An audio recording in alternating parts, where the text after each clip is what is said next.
Muy bien, otra vez, buenos días para todos. Damos gracias a Dios por estas reuniones, por este tiempo que estamos compartiendo. Reitero nuestra gratitud, con nuestro agradecimiento por habernos tenido en cuenta para invitarnos a compartir esta fiesta, celebrar este cumpleaños, este aniversario con ustedes. Saben que son muy especiales para nosotros, para nuestros corazones. El Señor les guió para, en un momento de nuestra vida, en un momento de decisión, llevarnos al lugar donde hoy estamos trabajando.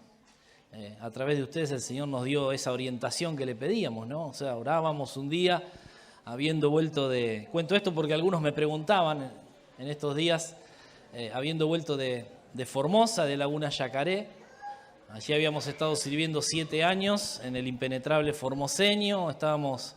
Judy como docente en la escuela, integrada al cuerpo docente en el lugar, yo como director espiritual de la misión, uniendo todos los criterios a través de la palabra de Dios, obviamente, para que todo el equipo, compuesto alrededor de unas 20 personas, pudiésemos sumarnos y como un cuerpo realmente poder trabajar enfocados en la causa, a pesar de todos los trabajos y tareas que se hacían, que estos trabajos sean el hilo conductor para llevar a la gente a Jesucristo, ¿no?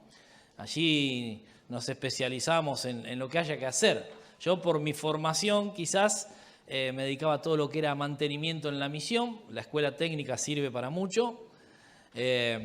Así que para mí lo más grande que hay es la escuela técnica.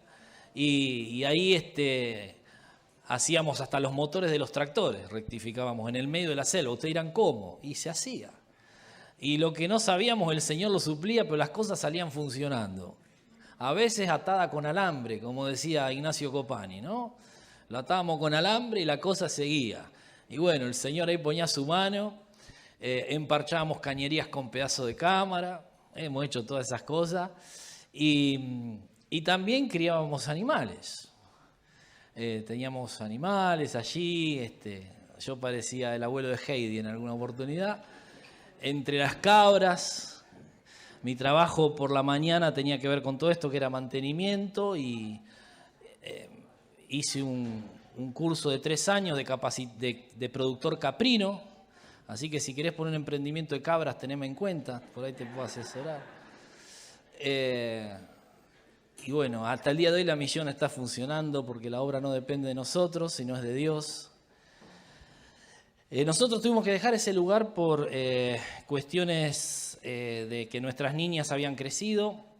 Habíamos tomado consejo de algunos hermanos y Ludmila ya nos había manifestado su deseo de seguir la universidad cuando fuera grande. Ella estaba terminando el primario, pero quería seguir veterinaria, y ya de chiquita, al estar rodeada de animales y vivir ahí en medio de la selva y tener tanto contacto con todo lo que es campo y el agro, ella empezó a amar las máquinas, los bichos, todo tipo, hasta búfalos teníamos en ese lugar, y nos expresó su deseo, y un hermano, creo con mucho criterio, nos dijo, bueno, consideren que para darle la base que ella va a necesitar en la universidad, darle una formación en el secundario de otro tipo, de otro nivel que acá no puede tener, a pesar de que la escuela también tenía su secundario, pero era un programa ajustado al lugar donde estábamos viviendo.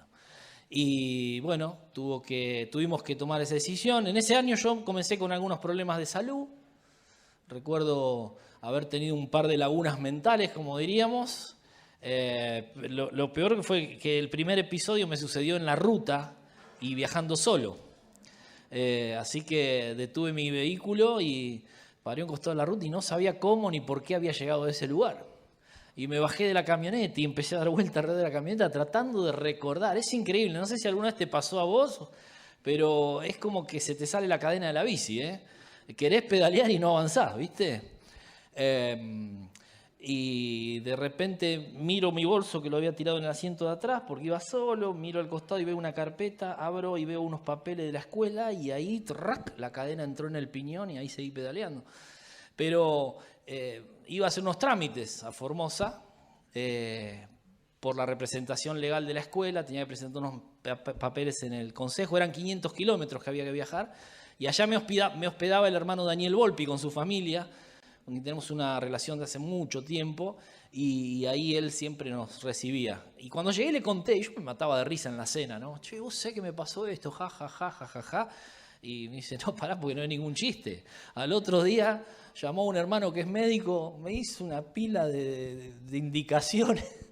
Bueno, me hicieron de todo, me hicieron quedar 2 días. El médico me dice, mira, clínicamente está todo bien, contame un poco de tu vida. Cuando el médico te dice eso, estás en el horno. Y le empecé a contar, había sido hijo creyente, hijo de padres misioneros bautistas, y me dijo, mira, ya sé lo que te está pasando. Vos tenés esto, esto y esto, aflojá, baja un cambio, porque un día vas a entrar en una curva y no vas a doblar. Y bueno, así fue que vine, se lo conté a Judy, y bueno, empezamos a considerar que quizás era momento, y realmente ella se angustió mucho en ese momento de que yo le dije lo que me estaba pasando. Yo dije, mira, yo entiendo que no es hoy que tenemos que tomar la decisión, el Señor nos irá hablando. Y al poco tiempo, ambos orando, sobre todo ella, me manifestó, mira, siento que sí, es así. Creo que tenemos que pasar al siguiente paso. Creo que lo que vinimos a hacer, el Señor lo hizo. Nos había sorprendido gratamente. Nos habíamos propuesto en nuestro corazón estar 4 años. El Señor superó todas las expectativas. En mucho menos tiempo alcanzamos metas que nos habíamos propuesto delante de Él. Y nos mantuvo 7 años para ver el resultado de todo aquello que se había logrado. Y la verdad que fue fabulosa nuestra experiencia, nuestro instituto bíblico en la selva. Fue hermoso poder allí vivir. Miren, unas cosas que yo les quiero dejar como anécdota a los jóvenes. Cuando vos llegás a ese lugar, nosotros era nuestra experiencia misionera. Nosotros salimos a la obra con el llamado de ir a ese lugar. Era un peso tan grande en ese lugar que tenía nuestro corazón. Y cuando llegás a ese lugar, vos vas preparado en cierta manera, qué sé yo, habíamos estudiado algo, LAPEN, en mi caso la Facultad Latinoamericana de Estudios Teológicos, el famoso FLET, no sé si alguno lo escuchó nombrar, ahora es FIET. Habíamos hecho el IV, el Instituto Bíblico por Extensión. En ese tiempo no estaba funcionando el Müller como ahora, lo que hubiese sido una gran bendición, solamente funcionaba en Tinogasta y era de manera presencial. Nosotros vivíamos en Quilmes, así que era complicado ir a cursar. Pero el Señor nos fue entrenando, LAPEN, todos los niveles que existían hasta ese momento. Pero cuando llegamos a ese lugar, es como que se te empiezan a quemar los libros. Y empezás a decir, ¿y ahora qué hago? Y se te presentan situaciones, ¿no? ¿Y saben qué era lo que nos ayudaba a tomar decisiones y avanzar? Lo que aprendimos en el mejor instituto bíblico que podamos haber conocido. ¿Saben cómo se llama ese instituto bíblico? Iglesia local. Tu iglesia local es el mejor instituto bíblico. Te enseña lo que en ningún lado te van a poder enseñar. La percepción que vas a recibir, lo que vas a percibir a través de la iglesia local, es algo que va a marcar tu vida de una manera extraordinaria, que en el momento de tener que avanzar sobre algunas cuestiones o en la toma de decisiones te vas a acordar cómo hacían aquellos que estaban al frente de la congregación. Miren, yo siempre digo esto y lo digo con mucho amor y respeto. Mi abuelo, Ernesto Lourenzo, junto con don Juan Dardano y Arturo Mata, eran los 3 ancianos mayores, digamos, a un estilo José, de nuestra congregación. El más joven, el más brillante, el más sobresaliente. Ahí está. Y tenía cada agarrada yo, porque nosotros teníamos nuestra perspectiva de cómo hacer las cosas. Entendíamos la palabra de una manera evidentemente muy distinta como ellos la entendían y la queríamos vivir de una manera todavía mucho más distinta. Entonces teníamos cada agarrada cuando nos censuraban algún proyecto, cuando nos cambiaban los planes, cuando nos decían, no, ¿por qué mejor en lugar de hacerlo así no lo hacemos así? Pero vos querías que vayas y salga con la autorización y que todo se haga como nosotros en nuestra juventud, nos llevamos todo por delante y decíamos, estos viejos. Son viejos, no entienden estos viejos. Con mi abuelo tenía discusiones en el comedor de su casa, en el living, y yo antes de cada charla, le decía, pará, porque empezamos y la conversación iba increciendo. Y me dice, y le decía, ¿me hablas como abuelo o como anciano? Ese fue siempre mi gran dilema, ¿no? Y cuando me decía, te hablo como anciano, uy, ya sabía que se iba a pudrir todo. Porque yo muchas veces me tenía que callar. Al abuelo me animaba a discutirle, pero ya con el anciano se me hacía complicada la cosa. Y renegué tanto con mi abuelo. Y él renegó conmigo. Pero cuando estaba en la obra decía, gracias abuelo. Gracias a mis queridos ancianos. Yo cuando salí a la obra, ellos todos ya estaban con el Señor. Ninguno me vio o nos vio de este lado. Pero siempre me propuse en el corazón algo. Si en el cielo tengo la posibilidad, tuviera la posibilidad de encontrarme con el abuelo, sé que está allá el abuelo.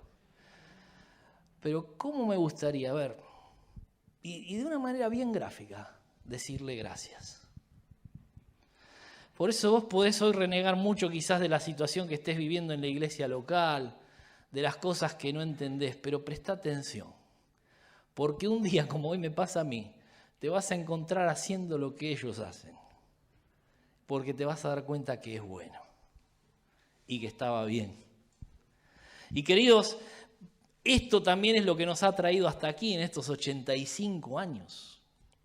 Heredar aquellas enseñanzas, muchas de ellas no escritas, no interpretadas y trasladadas a un papel, sino cosas que hemos visto y hemos oído de personas que experimentaron y fueron impactados por la palabra de Dios, y ver cómo ellos aplicaban esto a su vida. Nosotros hoy nos transformamos en imitadores de ellos, ¿no? Como el apóstol Pablo decía, bueno, lo ideal es mirar y seguir a Cristo, pero bueno, si no pueden, al menos sean imitadores de mí. Miren cómo yo hago las cosas. Y cuántas cosas hemos aprendido mirando a aquellos que el Señor ha puesto a nuestro alrededor. Qué bendición es la iglesia local. Qué bendición, queridos jóvenes. Aprendan en este lugar. Aprendan todo lo que puedan, disfruten todo lo que puedan de este lugar, para que el día de mañana ustedes, con lo que aprendieron hoy, puedan hacer disfrutar y puedan bendecir a otros. Esto tiene que ver con el servicio. Esto tiene que ver con lo que venimos hablando en estos días, con nuestra identidad. Vivir de esa manera nos identifica. Podemos decir, soy cristiano, con todas las letras, como decíamos el viernes, cuando entiendo perfectamente la obra que el Señor realizó en mi favor, la posición de la cual gozamos hoy. Pero así como una frase como soy cristiano define nuestra identidad, hay una palabra que define nuestro propósito en el mundo. Y es de lo que yo quiero terminar hablando en estas reuniones. Lo que define nuestro propósito en el mundo es servicio. Estamos para servir. Servir en primer lugar a los propósitos de Dios. En segundo lugar, servir al crecimiento de la obra de la iglesia, al fortalecimiento de mi hermano, la famosa regla de los unos a los otros. Ser de bendición los unos a los otros. Pero en tercer lugar, servir. ¿A quién? Al perdido. A aquel que no se lo merece. Como nosotros tampoco lo merecíamos. Pero servimos predicando a aquel que se merece ser predicado. Porque el nombre de Jesucristo merece ser conocido. Y por esto, querido, nuestro propósito en el mundo y hasta que el Señor venga debe ser servir. Cuando pensamos en servir a Dios, puede ser quizás que se te venga a la mente el cuento de Cenicienta. ¿Algunos conocen el cuento de Cenicienta? Lo habrán visto, ¿no? Algunos piensan en qué servicio y lo comparan con eso, ¿no? Debe ser, o quizás, o puede pasar. Yo cuando pienso en la historia triste de Cenicienta, la del principio, ¿no? Ella servía. Pero evidentemente la vemos sirviendo allí en un cuadro, un cuadro de una escena de la película de Cenicienta, sirviendo vestida de harapos, con un vestido viejo, pobrecita, con unos zapatitos medios más o menos, la imagino con ¿cómo le dicen? Colita medio mal atada, con los pelos cayéndole, algunos que se le escapaban por la frente, y por ahí servía y hacía... ¿Vieron? A veces cuando yo era joven y me decían en la iglesia, tenés que hacer esto o tenés que hacer lo otro, a mí siempre me tocaba limpiar los baños. Y yo hacía, ¿no? Después uno va aprendiendo que también de esa manera se sirve a Dios. De hecho, vos vas a algunos institutos bíblicos y vas rotando por distintas áreas de ministerio y te toca limpiar los baños. Te toca limpiar los baños. O te toca juntar la basura. Cuentan la historia allá en un estudiante de palabra de vida una vez, era de los países, era de ucraniano, me acuerdo que era, y estaba el equipo que tenía que juntar la basura dentro del campus, ¿no? Ahí de donde está palabra de vida.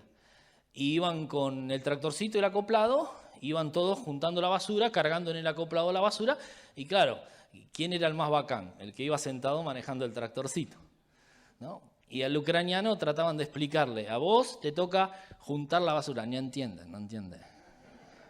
Vos tenés que ir corriendo, basura, cargar, carro. No entiendo. Bueno, 20 intentos de hacerle entender lo que tenía que hacer. Hasta que le dijeron, bueno, vos sabés manejar, vas a manejar el tractor. ¿Dónde está la llave? Dijo. El tipo la tenía clara. Pero evidentemente no quería servir en esa área que le había tocado. Así que, miren, yo creo que Cenicienta, como este muchacho, estaba sirviendo, pero lo estaba haciendo de la manera equivocada. Lo estaba haciendo por una obligación y no lo estaba haciendo realmente por una motivación del corazón. La diferencia entre Cenicienta y nosotros es que Cenicienta no amaba a sus amos. Ella simplemente le servía porque era su deber. Pero para aquellos a quienes seguimos al Señor Jesucristo, servir a Dios es un privilegio. No es un deber que debamos cumplir para mantener nuestra posición o ganar el favor delante de Dios. Los verdaderos cristianos, un verdadero cristiano, alguien que dice soy cristiano y entiende por qué lo puede decir, es alguien que procura vivir para agradar a Dios y no agradarse a sí mismo, honrando y glorificando a Dios en todo lo que puedo hacer. Fíjense lo que dice allí en 1 Samuel capítulo 12, versículo 24. Hay una exhortación, un llamado amoroso para cada uno de nosotros. 1 Samuel 12, 24, yo lo voy a leer en la NBI. Dice, pero les exhorto a temer al Señor y a servirle fielmente. Hay una palabra clave ahí, y de todo corazón, recordando los grandes beneficios que Él ha hecho en favor de ustedes. ¿Entendés de qué se trata el servicio? No se trata de lo que voy a hacer, sino de por qué tengo que hacerlo. Porque recuerdo los beneficios, recuerdo el favor de Dios. Y este es el combustible que me moviliza para servir a Dios en lo que sea. En absolutamente cualquier área, poder entregarme y servir a Dios. A través de mi profesión, a través del oficio, a través de mi saber, a través de mis experiencias con Dios, pero sobre todo a través de el hecho de poder decir, ¿qué puedo hacer? ¿Qué puedo aportar para el nutrimiento, para el fortalecimiento del cuerpo de Cristo, que es la iglesia? ¿Qué puedo hacer para fundirme, para realmente estar congregado, para ser parte del proyecto que Dios tiene para este lugar? Mira, yo quiero decirte que si no estás integrado, no estás congregado, no estás fundido en un propósito, literalmente estás desperdiciando tu vida cristiana. Nuestra vida cristiana haya significado, sentido y trascendencia, sobre todo trascendencia, cuando encontramos el propósito por el cual el Señor nos ha colocado en esta familia. Es nuestra santa obligación poder llenar nuestro corazón de esos recuerdos y beneficios que Él ha hecho en favor de nosotros para que podamos servirle con fidelidad. Cuando nos centramos en todo lo que Dios hizo entonces por nosotros, nuestro corazón comienza a ser modelado. Comenzamos a ser empujados, nos llenamos de gratitud y ya no hay un sentir de obligación, sino un sentir de deber. Yo le debo esto al Señor. Como decía el apóstol, impuesta necesidad me es. Queridos, por eso, en el primer punto que yo puse, voy a ser breve porque si ustedes sienten o perciben el olorcito a quemado, me avisan y cortamos ahí, ¿no? Pero vamos a ser breve. El primer punto que yo puse para compartir con ustedes hoy y dejar un último desafío de parte de Dios es los más buscados por Dios. ¿Qué es lo que Dios más está buscando en este tiempo? Fíjate lo que dice allí Juan, capítulo 4, versículos 23 y 24. Juan, capítulo 4, versículos 23 y 24. Dice, mas la hora viene y ahora es cuando los verdaderos adoradores adorarán al Padre en espíritu y en verdad, porque también el Padre tales adoradores busca que le adoren. Dios es espíritu y los que le adoran en espíritu y en verdad es necesario que le adoren. El Padre busca adoradores que le adoren. Parece un juego de palabras, pero no lo es. Muchos podemos pretender estar adorando al Señor o adorar al Señor o creer que lo estamos haciendo y aún así no estamos llegando al corazón de Dios. La cuestión allí está en que debemos hacerlo en espíritu y en verdad. ¿Saben qué? Pensaba, la adoración no es puntualmente nuestro tema en esta mañana. Pero en la Biblia y lo que se refiere a la vida cristiana, todo tiene que ver con todo. Y yo estoy convencido personalmente que por medio de mi servicio al Señor puedo también adorar a Dios. Y permítanme explicar por qué. La adoración es el acto de postrarnos delante de Dios, de venir delante de Él. Nos habla de que reconocemos en ese momento su santidad, su grandeza, a la vez que reconocemos nuestra pecaminosidad y nuestra pequeñez. Por medio de la adoración expresamos temor reverente ante nuestro Señor. Reconocemos su gran dignidad y nuestra gran indignidad. Esto es lo que hacemos cuando adoramos. Pero también en la adoración se nos presenta la ocasión por recorrer su persona, analizar las cualidades, las características de nuestro Señor, ver sus atributos, muchos de ellos perfectamente comunicables hacia nosotros, conocer más de su sentir, de cómo Él percibe ciertas cosas.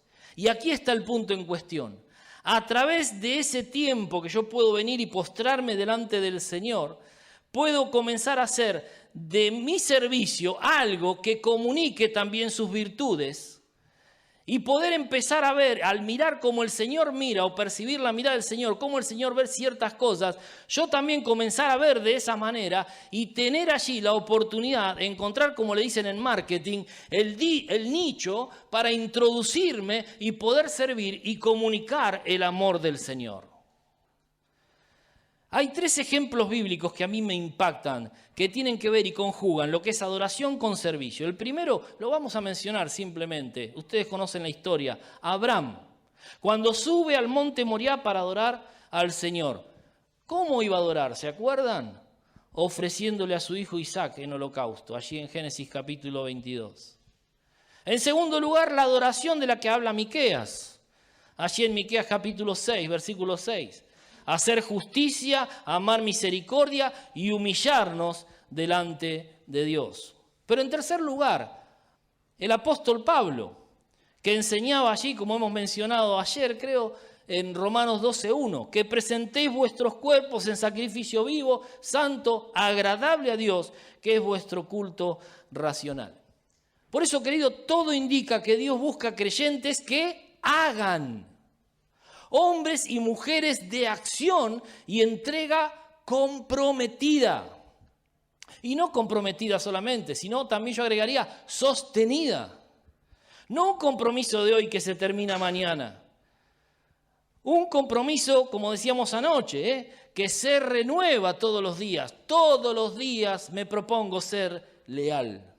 Varones, mujeres, que cada día tomen el estandarte de la cruz y lo porten con un verdadero espíritu de adoración ante el mundo, anteponiendo la voluntad de Dios a sus propios planes. Ser procurando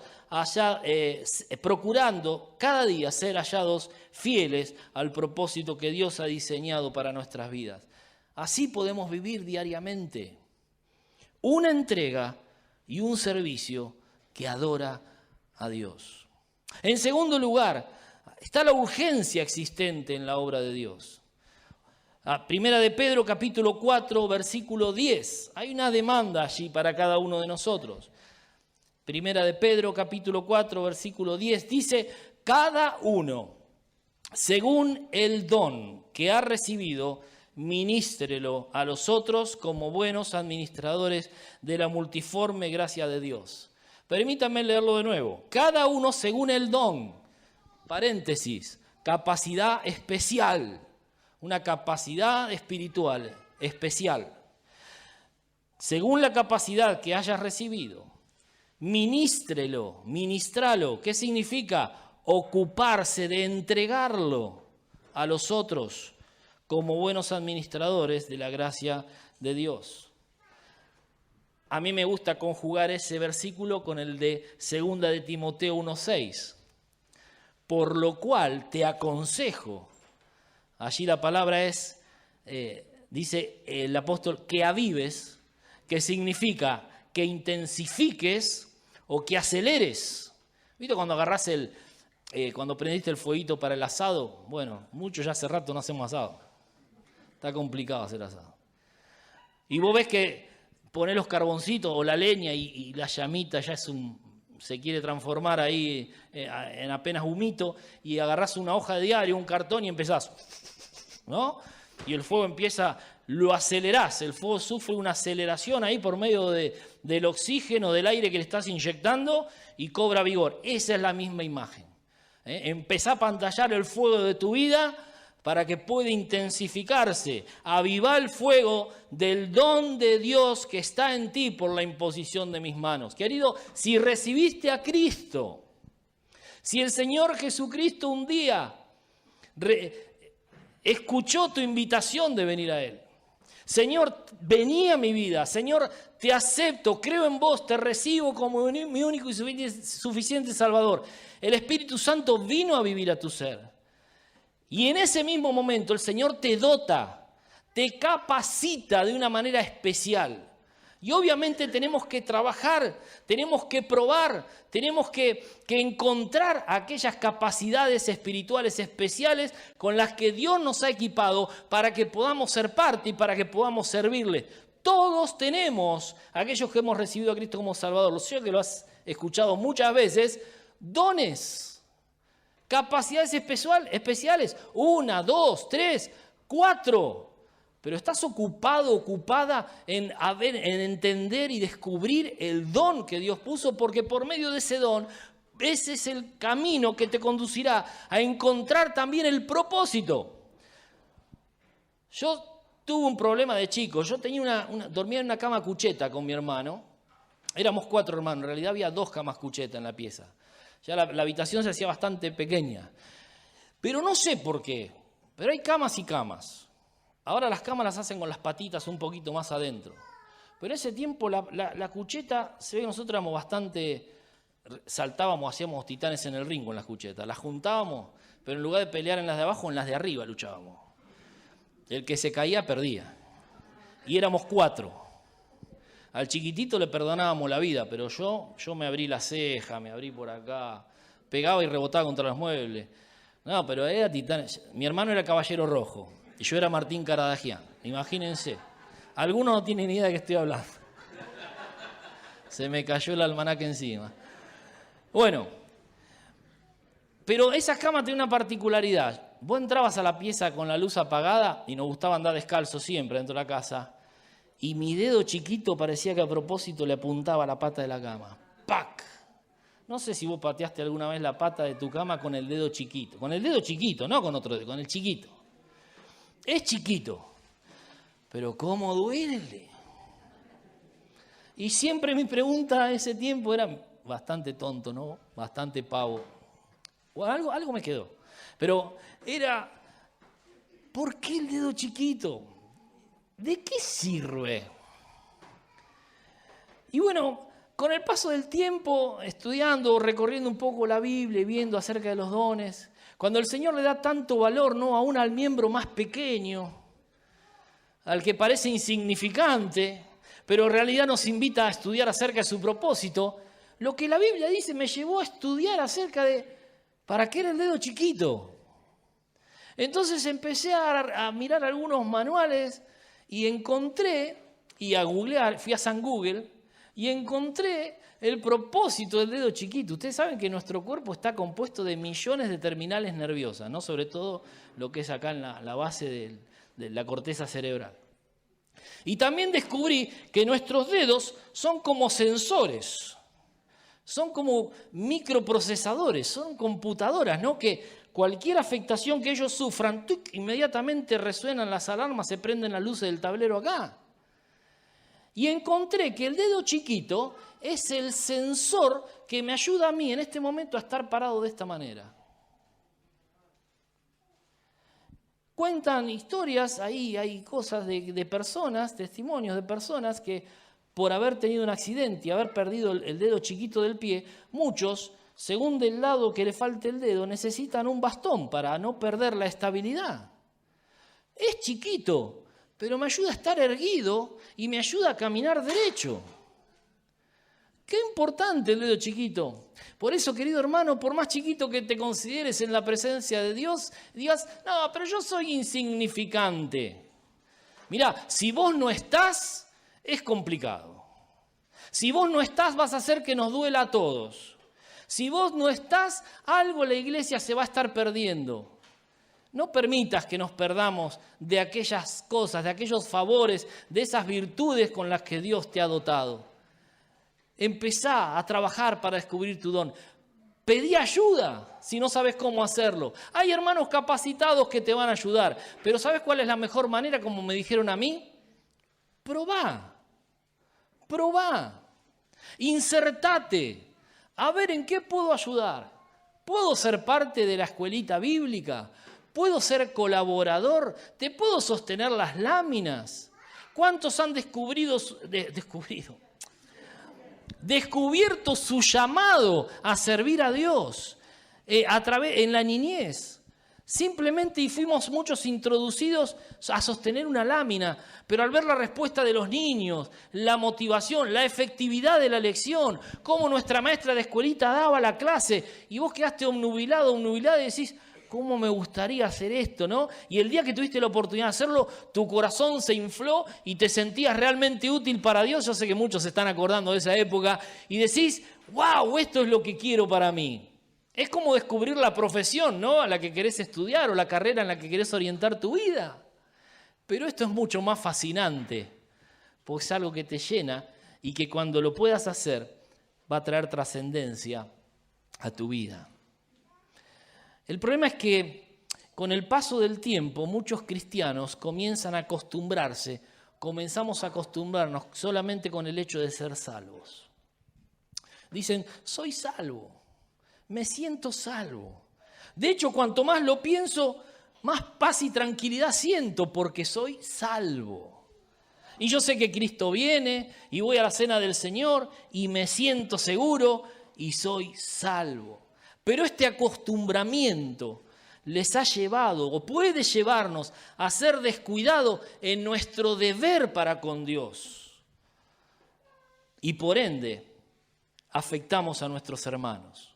La gran problemática, queridos, de la iglesia en estos tiempos es la falta de compromiso, de entrega y de sacrificio santo, como decía el apóstol Pablo, al Señor. Con cierta liviandad, muchos se consideran siervos de Dios, pero en realidad no están sirviendo. Como decíamos el otro día, somos solo asistentes a las reuniones. Como decíamos el otro día, ni siquiera cabe el término congregarse. Es tremendo ver siempre a los mismos involucrados en las tareas o actividades. La falta de interés por prepararse para el servicio e involucrarse de algunos hermanos es realmente algo que entristece a la iglesia, que pesa en el corazón de los responsables de la congregación. Yo les hablo también de ese lado porque a mí me toca estar al frente de la iglesia en Viedma con otros hermanos. Y hay cosas que nos preocupan realmente, pero siempre los mismos decimos. Muchas veces vemos hermanos como que comienzan a mirar por sobre el hombro, ¿no? Tratando de justificarse, echando la culpa a los demás. Es un grave error. Porque el hecho de involucrarse en el servicio no necesita una invitación especial. La invitación ya fue dada por el Señor. Solamente tenés que responder, heme aquí, Señor. Solamente tenés que responder mirando qué podés aportar y ofrecerte. Miren, hermanos, yo puedo hacer esto. Me encantaría poder participar en esto. Me gustaría poder probar en esta área para ver si es donde el Señor me quiere. Pero simplemente muchos están esperando ahí una invitación a venir a la fiesta. Están esperando un llamado especial.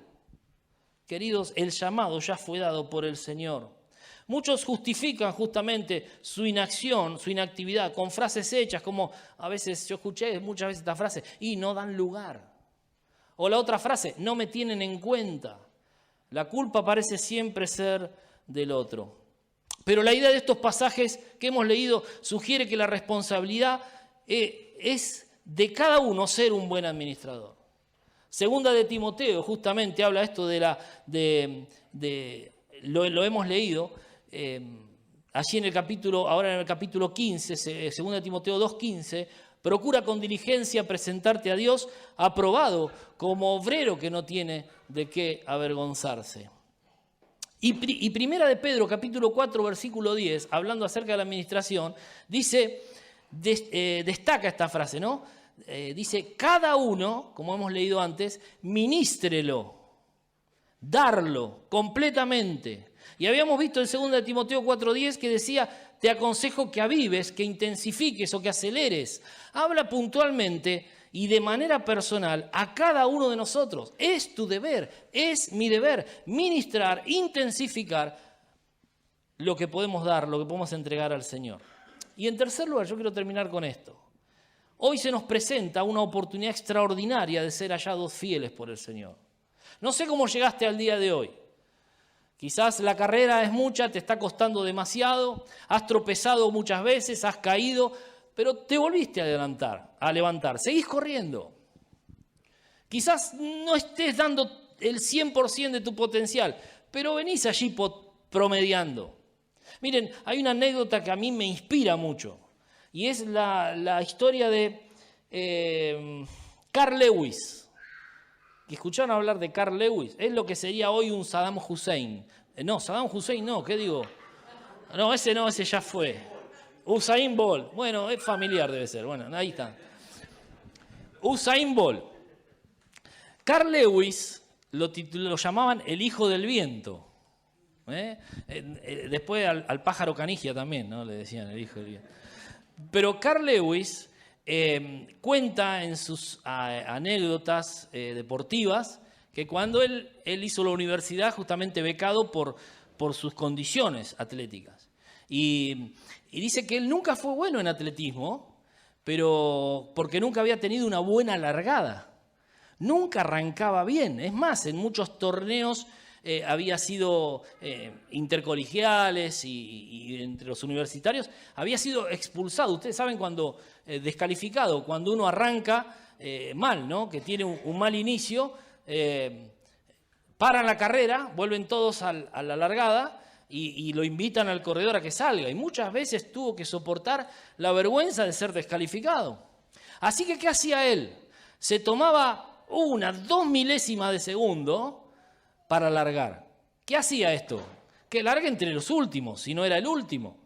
Y cuenta que allí en la carrera por ejemplo, en los 100 metros, aquellos que corrían alrededor de él comentan de Carl Lewis que cuando la carrera iba por los 40, 50, 60 metros, notaban que como que algo se encendía dentro de este hombre y que como un proyectil lo lanzaba hacia la meta y cuando cruzaba la meta, no solamente cruzaba primero, sino que le sacaba 2 o 3 cuerpos al que entraba en segundo lugar. Y no se explicaban cómo hacía este hombre. Hasta que alguien, un reportero de deporte, de una cadena deportiva, le preguntó, queremos saber cómo es esto que contaste muchos años atrás ¿Y cómo es que esto te llevó a ganar, por ejemplo, tantas medallas de oro y a romper 8 veces el récord olímpico, tu propio récord olímpico? Y él dijo, miren, yo sé que nunca tuve una buena largada. De hecho, de profesional, siempre he arrancado tarde. Pero entiendo y entendí con el tiempo una cosa. Lo importante no era cómo comenzar la carrera, sino que lo importante era llegar primero a la meta. Entonces, cuando yo iba promediando la carrera, venía a mi mente que esa era una causa con la cual yo tenía que estar absolutamente comprometido, como si fuera mi última carrera, y tenía que entregarlo absolutamente todo en esa carrera y cruzar la meta. ¿Por qué? Decía, pero ¿cómo puede ser? Y él hizo esta reflexión, y con esto cierro la ilustración. Él dijo, porque las medallas no se ganan en la largada. Las medallas se las otorgan cuando uno cruza primero la meta. Por eso yo quiero decirte, ¿cómo estás corriendo? Quizás hayas tenido muchos intentos fallidos. Quizás hayas tenido, como en una carrera con obstáculos, ¿no? Muchos tropezones. Pero yo quiero invitarte a que te pongas de pie delante de Dios en este día y puedas seguir corriendo, consciente de que las medallas nos serán entregadas cuando crucemos la meta. ¿Entendés? No mires hacia atrás. No mires tus fracasos porque el Señor tampoco los mira. Mirá hacia lo que está por delante y permitite la oportunidad de ser hallado fiel. Quisiera señalar algo del concepto para ir terminando que el apóstol nos da allí otra vez en 1 de Pedro capítulo 4. Decía, cada uno según el don, capacidad especial que ha recibido, ministrelo, ocúpese en entregarlo a los otros como buenos administradores de la multiforme gracia de Dios. Quisiera señalar este concepto que encierra la palabra ministrelo. Está en modo imperativo, ministra tú, ministra vos, ministrad vosotros, ministren ustedes. El mandamiento de Dios es que nos ocupemos de entregar todo lo que hemos recibido de Él. Sin reservas, como lo hizo Carl Lewis en esta anécdota deportiva, ni condiciones, así como Él nos da, entregarlo todo.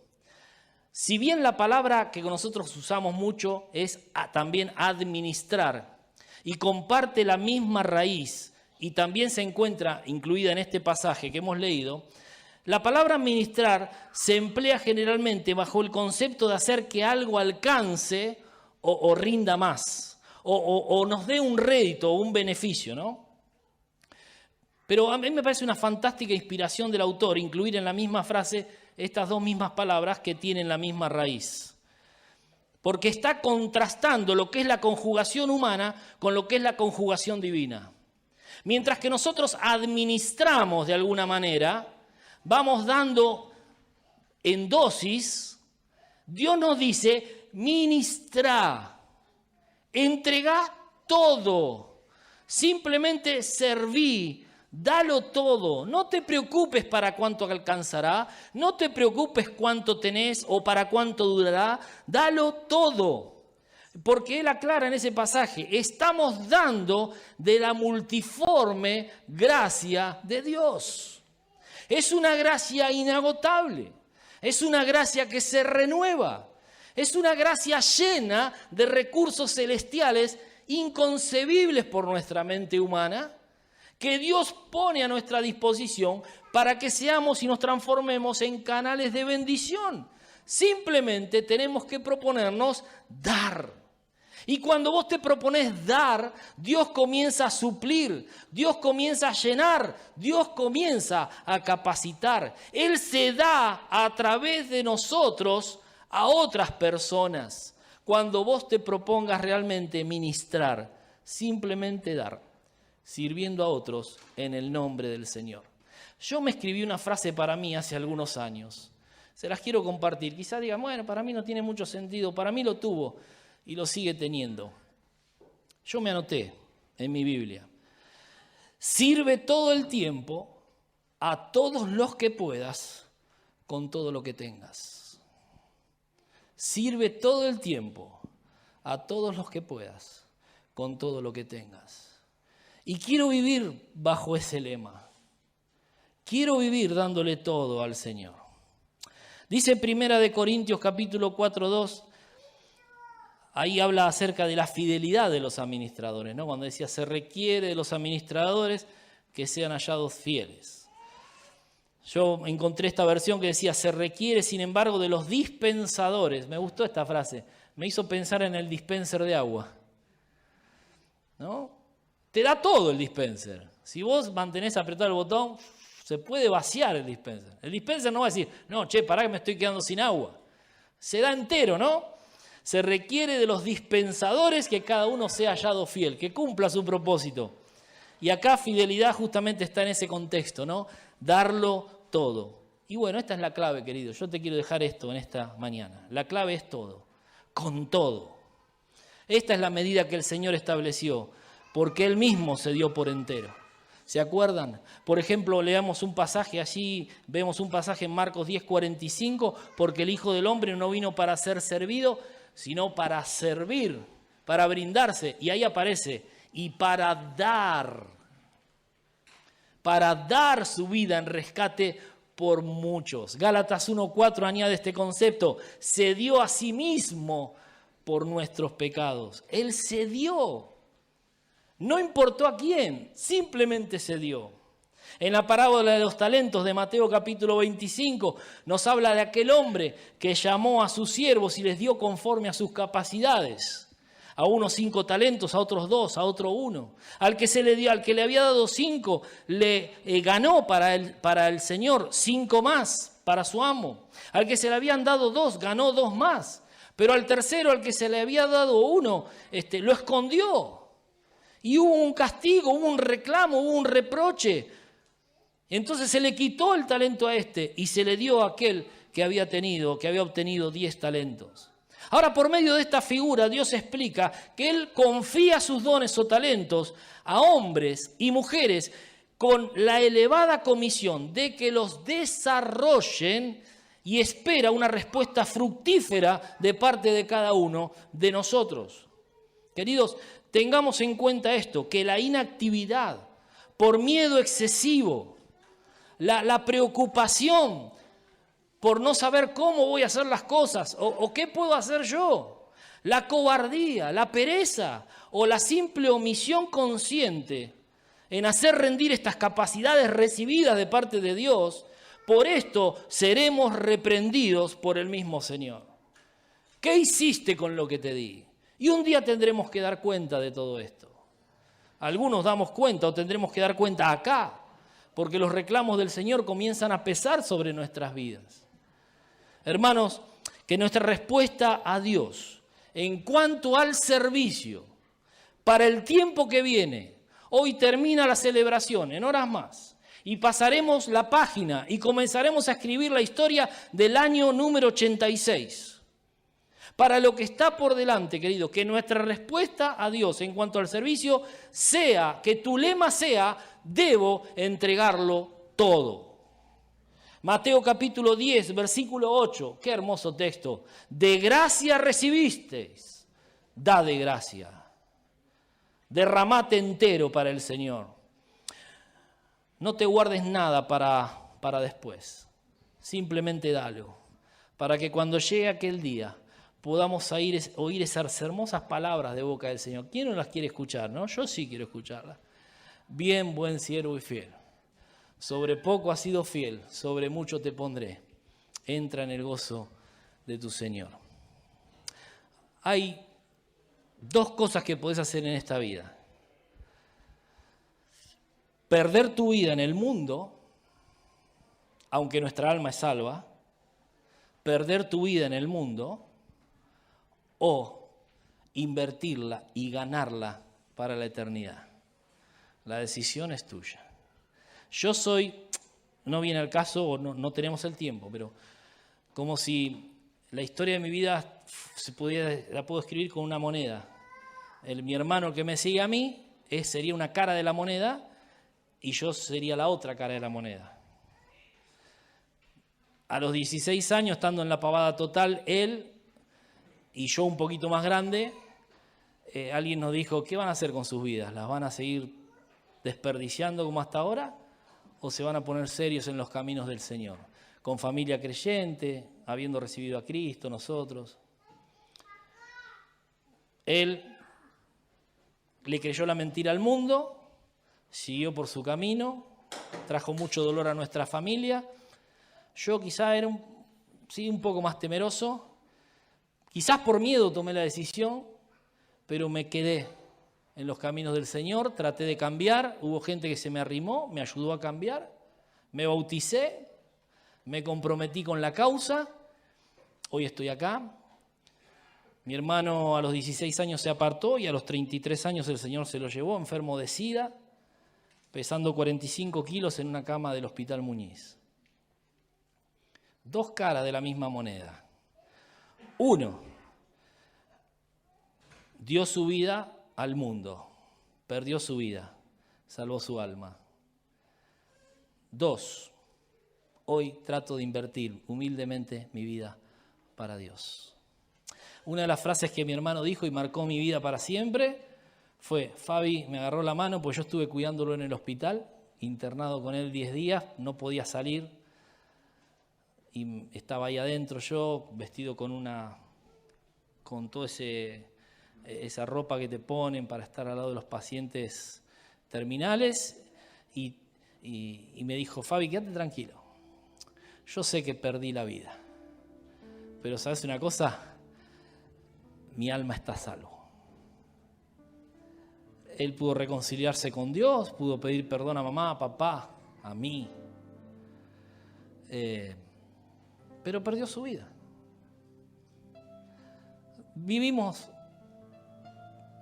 estamos de paso y Dios pone esta alternativa, ¿no? No hay grises acá, es blanco o es negro. Perdés tu vida o la ganás para Dios. La manera de ganarla y hacer que produzca fruto y mucho fruto es haciendo un pacto con Dios cada día, no es una cosa de un día, no es decir hoy y el pacto va a durar, no, porque ¿sabes qué? Lo que decimos hoy, yo lo comprobé 1000 veces yo. Lo que digo hoy, mañana me olvido. Todos los días, cuando empieces el día, Señor, ayúdame a vivir sabiendo que soy cristiano. Señor, hoy quiero vivir un día en santidad. Señor, hoy quiero vivir un día honrando el pacto de lealtad, el compromiso que hice con vos.